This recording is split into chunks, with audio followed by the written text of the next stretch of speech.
Чувашские блюда с новогодним настроением. Студенты 6 учебных заведений региона подготовили свои варианты оформления стола для наступающего праздника. Вместе с профессиональными членами жюри оценил вкус и оригинальность подачи деликатесов глава республики Олег Николаев. Конкурс прошел в техникуме технологии, питания и коммерции.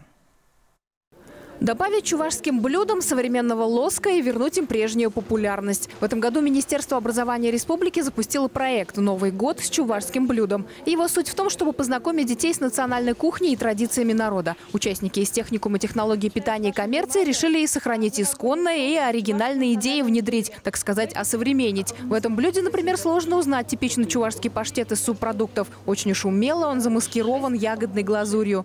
Чувашские продукты очень податливые, с ними легко работать, они хорошо обрабатываются, изделия получаются вкусные, нежные. Та же самая тыква, она всегда и везде применяется, хоть в сладких блюдах, хоть в соусах. А вот участники конкурса из Батаревского района уверены, что истинно чувашские блюда не должны выглядеть слишком модно. Главное – вкусно приготовить. Ни один новогодний стол у них не обходится без традиционного гуся, запеченного целиком, шертана и хуплу. Но самое главное дополнение к меню, конечно же, праздничное настроение. Мне кажется, каждый человек ждет праздника. Это самый светлый праздник. Всех с наступающим Новым годом. Участники должны были удивить гостей и салатами. Какой же новогодний стол без них? Я вот смотрю на эти салаты, это как на картины. Надо смотреть с разных расстояний. Близко хочется посмотреть, дальше хочется посмотреть.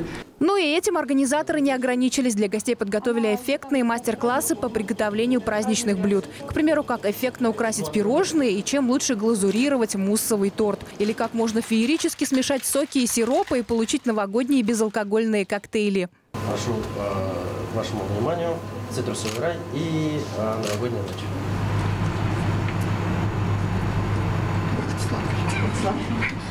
Вкусно, молодцы. Получили гости возможности самостоятельно оформить десерты. Этот процесс оказался не менее увлекательным. Скажите, увлекает, да? Очень даже увлекает этот процесс. Во-первых, это и настроение создает, то самое новогоднее, да, и вы тоже улыбаетесь, и у нас. Удивить смогли многие участники. Все достойные получили награды. Здорово, современно, вкусно, подвел главный итог конкурса глава Чувашии Олег Николаев. Есть кому и дальше продвигать чувашские национальные традиции в еде, в том числе и для привлечения туристов. Наталья Егорова, Михаил Солин, Вести, Чувашия.